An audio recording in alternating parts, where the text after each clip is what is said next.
नमस्कार, मैं हूं नीलम बिष्ट। स्वागत है आप सभी का आज के सत्र में।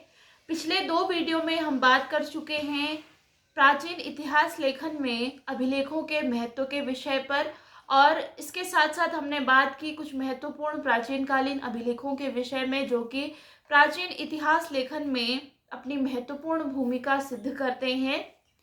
इसी क्रम को आगे बढ़ाते हुए हम आज बात करेंगे रुद्रदामन के जूनागढ़ अभिलेख के विषय में।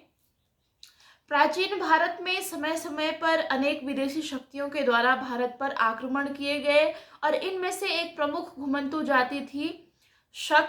शकों के द्वारा भारत में क्षत्रपी प्रणाली शुरू की गई थी, और शक शासकों को भारत में शक क्षत्रप कहा जाता था। तो उन्हीं शक क्षत्रप शासकों में से एक शासक, प्रमुख शासक थे शक क्षत्रप रुद्रदामन। इनका यह अभिलेख है जो कि हमें गुजरात के गिरनार से प्राप्त होता है। यह अभिलेख ब्राह्मी लिपि में लिखा गया है और 150 ईस्वी का ये अभिलेख है। इस अभिलेख के द्वारा सुदर्शन झील और उस पर बने बांध की सांगोपांग जानकारी हमें उपलब्ध होती है।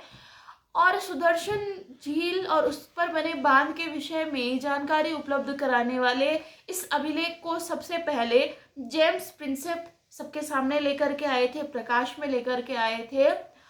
और 1832 ईस्वी में उन्होंने journal of Asiatic Society of Bengal के 7वें संस्करण में इसे प्रकाशित भी किया था। इस अभिलेख में बताया गया है कि रुद्रदामन के प्रांतीय शासक सुविशाख ने सुदर्शन बांध का पुनर्निर्माण करवाया था, और इसके साथ ही इस अभिलेख में हमें रुद्रदामन की राजनीतिक उपलब्धियों के विषय में भी जानकारी मिलती है। एक अन्य प्रमुख अभिलेख है मिनांडर का प्रस्तर मंजूषा, सिनकोड प्रस्तर मंजूषा अभिलेख। मिनांडर एक हिंदू यूनानी शासक हुए हैं। उनका ये एक प्रमुख अभिलेख है जो कि 115 से 90 ईसा पूर्व का है, और खरोष्ठी लिपि में ये लिखा गया है। यह अभिलेख हमें अफगानिस्तान के सिनकोट से प्राप्त होता है, और उस समय सिनकोट की राजधानी शकला हुआ करती थी जो कि वर्तमान में पाकिस्तान का सियालकोट है। अभिलेखों के क्रम में एक अन्य महत्वपूर्ण अभिलेख है गोंडोफर्निस का तख्त-ए-बाही प्रस्तर अभिलेख। गोंडोफर्निस का ये अभिलेख पाकिस्तान के तख्त-ए-बाही से प्राप्त होता है, और ये अभिलेख भी प्राचीन इतिहास लेखन में महत्वपूर्ण भूमिका निभाता है। खरोष्ठी लिपि में इसको लिखा गया है। अभिलेखों के क्रम में एक अन्य महत्वपूर्ण अभिलेख है कनिष्क का सई विहार अभिलेख। कनिष्क का जो सई विहार अभिलेख है यह भी खरोष्ठी लिपि में प्राप्त होता है। कनिष्क कुषाण वंश के प्रमुख शासक थे।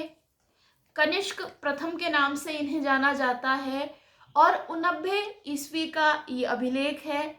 ये हमें पाकिस्तान के बहावलपुर के सई विहार स्तूप से प्राप्त होता है, और इसमें हमें कनिष्क कालीन धर्म के विषय में जानकारी मिलती है। एक जो सबसे महत्वपूर्ण अभिलेख इतिहास लेखन में है और प्राचीन कालीन अभिलेखों में जो अपना महत्वपूर्ण स्थान रखता है वह है समुद्रगुप्त की प्रयाग प्रशस्ति। समुद्रगुप्त गुप्त साम्राज्य के एक प्रमुख सम्राट थे। समुद्रगुप्त की जो ये प्रयाग प्रशस्ति है ये मूल रूप से कौशाम्बी में स्थित थी, जिसको बाद में इलाहाबाद के किले में लाया गया था। और इतिहासकारों का मानना है कि इस अभिलेख के नीचे ही, जो समुद्रगुप्त की प्रयाग प्रशस्ति है, इसके नीचे ही मुगल सम्राट जहांगीर का भी अभिलेख उत्कीर्ण है। इस प्रयाग प्रशस्ति को लिखा गया था समुद्रगुप्त के संधि विग्राहिक और कुमारामात्य हरिशेन के द्वारा। हरिशेन समुद्रगुप्त के दरबारी कवि भी थे और कुमारामात्य और संधि विग्राहिक भी थे।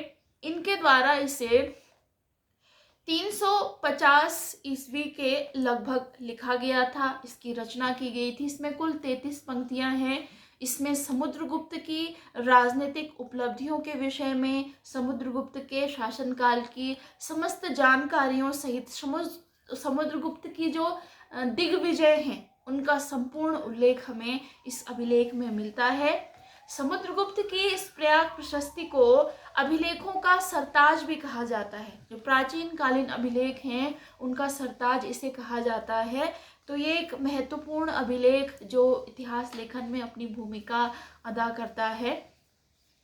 और एक अन्य महत्वपूर्ण अभिलेख है स्कंदगुप्त का जूनागढ़ अभिलेख। स्कंदगुप्त का यह जूनागढ़ अभिलेख भी अत्यंत महत्वपूर्ण है। तो ये कुछ महत्वपूर्ण अभिलेख थे प्राचीन कालीन जो हमें विभिन्न हिस्सों से, भारत के विभिन्न हिस्सों से प्राप्त हुए हैं और अलग अलग लिपियों में लिखे गए हैं। अभिलेखों में सबसे ज़्यादा अभिलेख जो किसी शासक के द्वारा और सबसे पहले उत्कीर्ण किए गए थे, हम सभी जानते हैं, सम्राट अशोक के द्वारा। अशोक के अभिलेख हमें 4 लिपियों में मिलते हैं, ब्राह्मी, खरोष्टी, आरमाइक और यूनानी जो भाषा है उसमें भी मिलते हैं। अशोक के जो अभिलेख हमें भारत से प्राप्त होते हैं वो ब्राह्मी लिपि में है। जो अभिलेख पाकिस्तान से प्राप्त होते हैं, पाकिस्तान वाले क्षेत्रों से प्राप्त होते हैं, वो खरोष्टी लिपि में है। और जो अभिलेख अशोक के हमें अफगानिस्तान से मिलते हैं वो आरमाइक लिपि में लिखे गए हैं। तो आज की वीडियो में इतना ही। धन्यवाद।